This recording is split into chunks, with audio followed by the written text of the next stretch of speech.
PhD CCI ने रांची में third Jharkhand mining summit का आयोजन किया। इस समिट का विषय technology and innovative in mining था, जिसमें देश और झारखंड की कई नामचीन कंपनी के प्रतिनिधियों ने भाग लिया। कार्यक्रम का उद्घाटन जेएसएमडीसी के मैनेजिंग डायरेक्टर मनीष रंजन ने दीप जलाकर किया।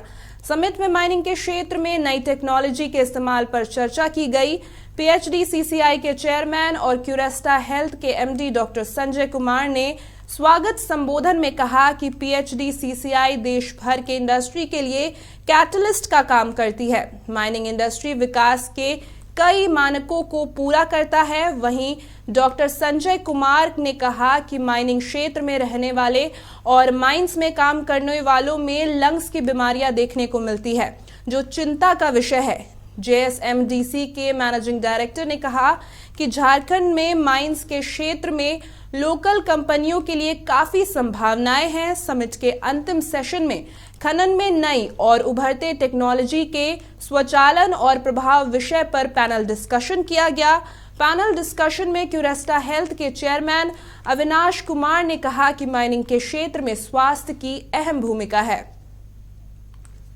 माइनिंग समिट है और आप सभी लोगों को मालूम है कि झारखंड जैसे कहा जाता है कि सबसे रिच है, सबसे अमीर है, ये वाकई सही है। 40% ऑफ द नेशनल हमारा जो मिनरल का जो कंटेंट है वो झारखंड से है और उसमें 25% आयरन ओर का है, 27% कोल का है और अभी तो मुझे जहाँ तक लग रहा है ये हाईली अनएक्सप्लोर्ड एरिया है। तो समिट का पर्पस ये है कि सबसे इम्पोर्टेंट कंसर्न्स क्या है। अभी आज के तारीख में इनोवेशन और टेक्नोलॉजी, ये दो चीज़ों की उपयोगिता विदेशों में या दूसरे राज्यों में ऐसे उभर के आई है कि उनकी उत्पादकता बढ़ गई है। हमें झारखंड में टेक्नोलॉजी और इनोवेशन दोनों को लेना है।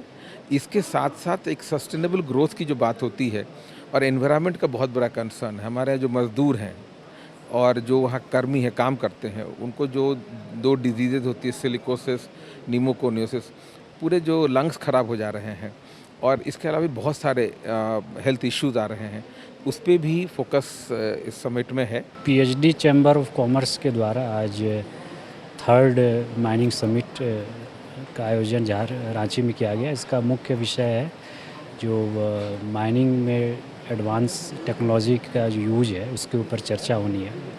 इसका मुख्य उद्देश्य यही है कि जैसे जो माइनिंग इंडस्ट्री है, जो माइनिंग सेक्टर है, इसमें नए नए ब्लॉक्स, नए नए मिनरल्स का एक्सप्लोरेशन हो रहा है, उसकी कैसे माइनिंग की जाए और कैसे सेक्टर को इतना एफिशिएंट बनाया जाए ताकि सस्टेनेबल माइनिंग हो सके। और इसमें टेक्नोलॉजी का महत्वपूर्ण रोल होता है और जितनी अच्छी तरीके से टेक्नोलॉजी और जो मैकेनाइजेशन फार्म्स के माइंस की होगी उतना अच्छा आउटपुट भी होगा और इसमें जो समस्याएं होती है, जो सेफ्टीज़ के इश्यूज होते हैं वह भी कम होगी।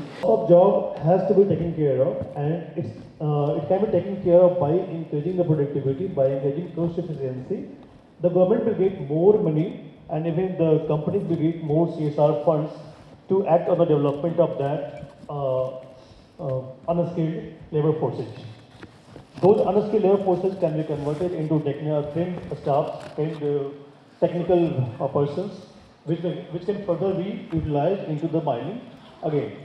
So the automation and innovation is actually working in the complete increase of cost efficiency, production, and at the same time decrease in some things like some negative things like the pollution. सबसे पहले बताना चाहूँगी कि जो PhD chamber of commerce and industries हैं या उनके department के जो भी लोग हैं वो लोग बहुत बेहतरीन काम करते हैं और ग्राउंड लेवल पे करते हैं।